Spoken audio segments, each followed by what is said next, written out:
মৃত রোগীকে আইসিইউতে রাখা হয়েছে বা রাখা হয়, এটা আসলে একটা মিথ। এটা সবাই বলে, কিন্তু এটা কখনোই পসিবল না।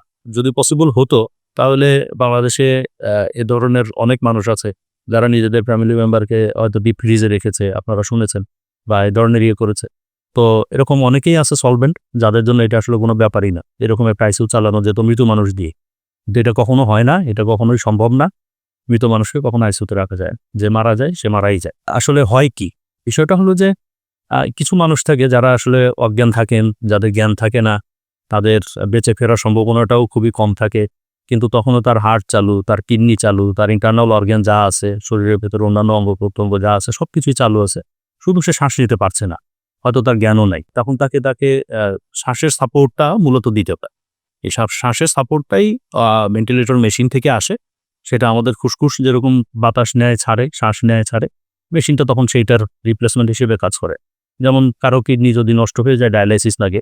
তো ঠিক একই রকমভাবে কিডনির কাজটা তো আসলে ডায়ালাইসিস মেশিনটা করে দিচ্ছে। একই রকম ফুসফুসটার কাজ এই ক্ষেত্রে এই ভেন্টিলেটর মেশিনটা করে দেয়। এর বাইরে আর অন্য কোনো কিছুই না। যদি বলেন যে আসলে এই ধরনের রেকর্ড কতদিন? আমাদের দেশে আমরা নিজেরাই দেখেছি প্রায় মাসখানেক এ ধরনের রোগী থাকতে পারে আইসিইউতে।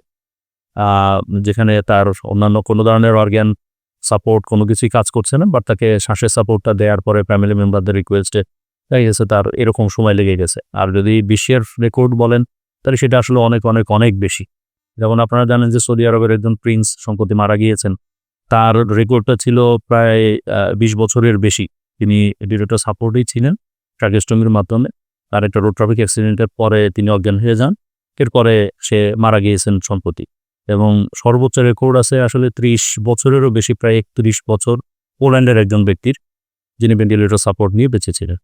তো সত্যি কথা বলতে এটা কখনোই সম্ভব না যে কাউকে আর্টিফিশিয়ালি শুধুমাত্র এটা দিয়ে বাঁচিয়ে রাখা যাবে।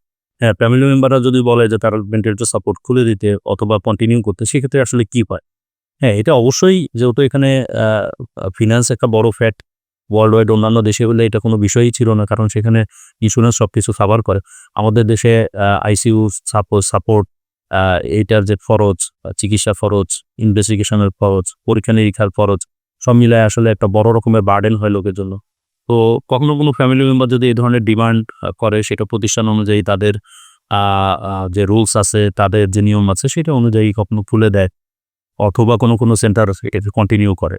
তো কন্টিনিউ করলে আল্টিমেটলি চলতে পারে। এটা যতক্ষণ পর্যন্ত পেশেন্ট স্পন্টেনিয়াসলি মারা না যান, ততক্ষণ পর্যন্তই আসলে এই সাপোর্ট গুলো কন্টিনিউ করা সম্ভব।